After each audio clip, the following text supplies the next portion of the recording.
They say that can't be Africa. Africa is jungles. Africa, you have to be chopping your way with a panga to get to school. I show them a picture of downtown Nairobi. Beautiful, tall buildings, architecture, worth coming to visit. They say that can't be Africa. Africa is jungles. Africa, you have to be chopping your way with a panga to get to school. I'm telling you, that's not the way it is. But I blame the media people, Don't blame especially them too outside heavily. there. Don't blame them too much. Uh-huh. One of the worst ones, and I shouldn't be saying this, is missionaries. Missionaries are paid to be in a bad place. If they come to a very nicely paid place with servants and two Land Rovers Range Rovers the way they do, they don't get donations. So it's to their benefit to always tell bad stories. I know understand. And even in my place, I know people that have come to Africa at least. I have 3 or 4 friends that are missionaries in Africa. And they all tell terrible stories about how terrible the conditions are. But they have experienced the good side, of which they will never not talk about it. They live in a mansion with 2 Range Rovers, 2 house helps, gate guards. You know, they live like kings. And yet, if you look in their newsletters, they're saying, please donate more. The roads are terrible. The people are in poverty. Donate. We help these people a little bit. And they said, please donate generously. This is Nakuru. We went to visit Nakuru, and they took a picture of Nakuru dump site with children climbing on the rubbish, the way they do. And they captioned it, this is Nakuru. Now, not all of them are bad. I've got at least one friend. He's working in the Philippines. And he, like me in a way, because I've taken inspiration from him, decided if he's going to help the local people, he's going to live like the local people. So he lives in a house like the local people do. His kids were raised just like the local people. And he was able to help people very nicely without a lot of donations, without living like a king apart. He actually was with the people, for the people. So I admire him very much. I think a lot more missionaries should take some notes. But a lot of them are in just for the money. Missionary is kind of an easy job. So it's not more about Christ. It's more not about everyone. Not everyone. I won't blanket the whole group of missionaries because there are some real ones. But there are several fake ones as well. Yes. Like pastors here. You know, there's pastors here. We have real ones, and we have the ones that God called, and we have the ones that they called themselves. Wow. And how, like, after settling down here, how long did it take for you guys to like visit your parents back at home with her? I was trying continuously to get the paperwork through. I think we had been married just about 1 year before we finally got the paperwork through. So we were able to go back, and my parents could meet them for the first time, and my friends, which was almost like getting married a second time because everyone hadn't seen her before. Everybody came. It was a big party. They came to see you. Yep. How was their reaction and your reaction? It was good. For me, it was huge. You know, here the biggest party we've had is maybe gatherings with the family members. And now this one is being called especially for people to meet you. So it was huge. Yeah, it was. It felt nice. Yeah, felt nice to be welcomed like that and to meet everyone. And I love his mom.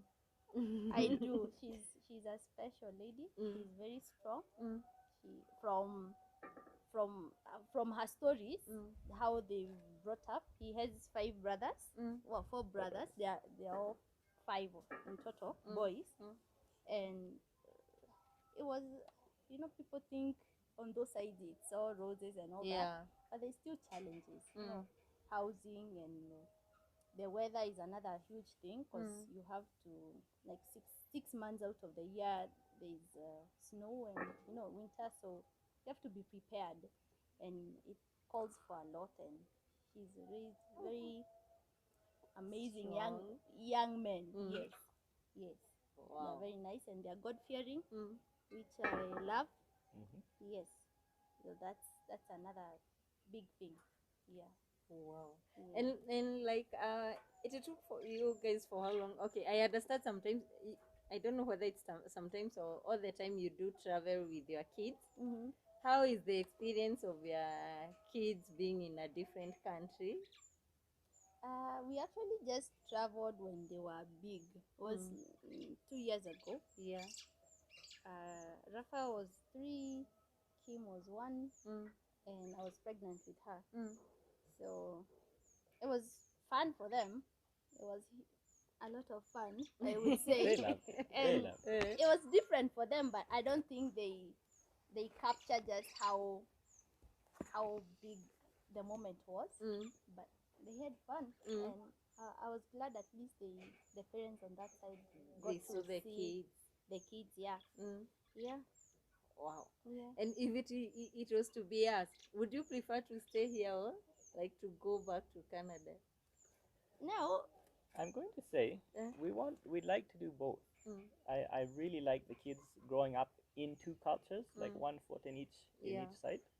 I see big advantages even for myself having come from that culture to this culture, where you can take kind of the best parts of both cultures, and it's really fun to be able to travel between a little bit. So right now we're being held back a little bit by paperwork. This one hasn't got all their paperwork yet, Yeah. so we're kept here until they sort things out, and Corona, of course, has messed Yeah. everyone up Corona. and shutting travel down. But in future, if possible, I'd like to keep a place on both sides. Okay. So we have somewhere here. Primarily, my job is here, but something we can still go back for a few months on that side and have a house on that side as well. And it's really nice for the kids, especially, to be able to go back and forth. And I'd like them when they're old enough to travel by themselves. They also know they have another continent and another family Yeah. and another house welcome them at any time. That they can travel at any time. But Kenya is still my home. It still counts.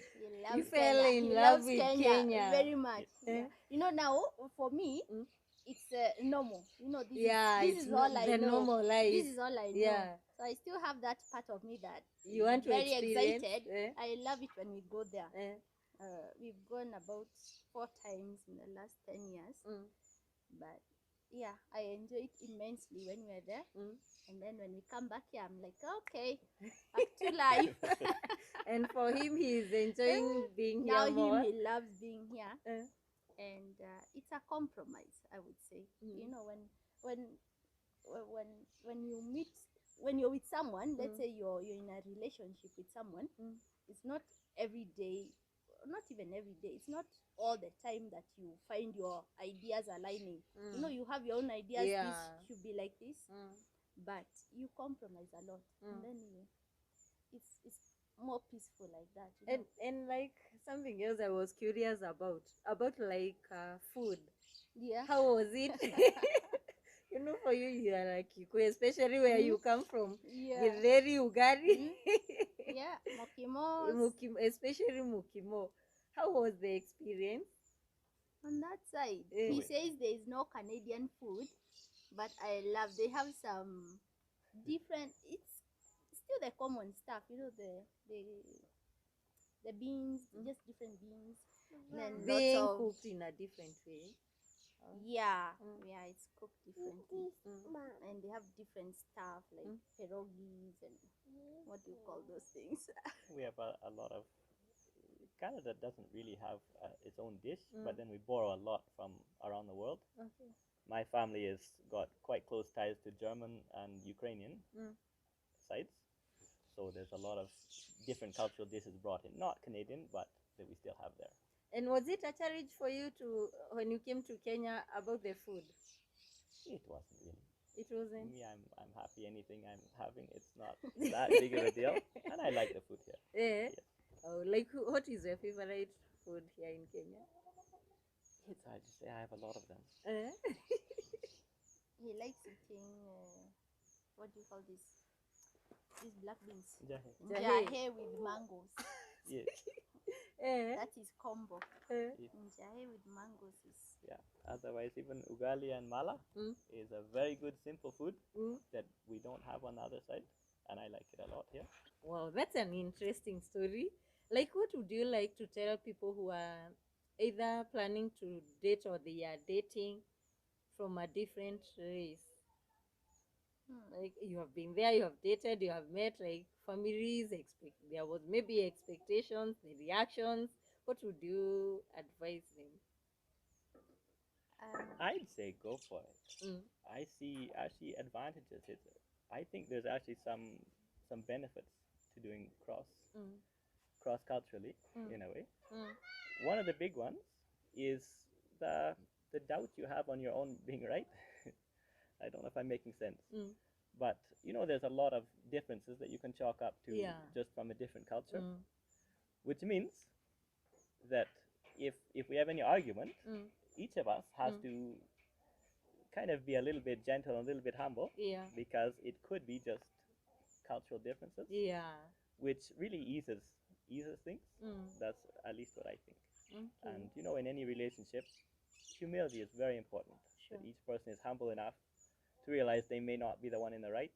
They they could be wrong, and to give the other person a second chance, and the benefit of the doubt as well. Yes. So I say go for it. Besides the fact, if you cross different races, kids are even more healthy, and it's nicer. There's a lot of benefits, and you also have benefit of two different cultures supporting you, and two different families, which is a benefit. Being able to have friends like that and two different sides supporting you. Oh, wow. That's amazing. Like in Canada, do you have a specific language, or it's English? It's all English. The whole country, it's English. Okay. Except, there's French on the other side, but the French side and the English side is very separate. Okay. Nobody has mother tongue. Okay. So the only mother tongue is maybe from Kenya. yes. And do they know how to talk in their Kenyan mother tongue? The kids? Yes, They know. they're good. Megwe knows, the older one. He's 7. He knows Kikuyu and Swahili. English is more fluent in, but he doesn't talk Swahili to grown-ups. If they are playing with kids, then they mostly That's talk funny. Swahili with the kids. Yeah. But to grown-ups, he just speak It's English. just English automatic. Wow. Yeah. That's interesting. Yeah. That's great. So thank you so much, guys, for giving me a chance to be with you in this show, and may God bless you so much.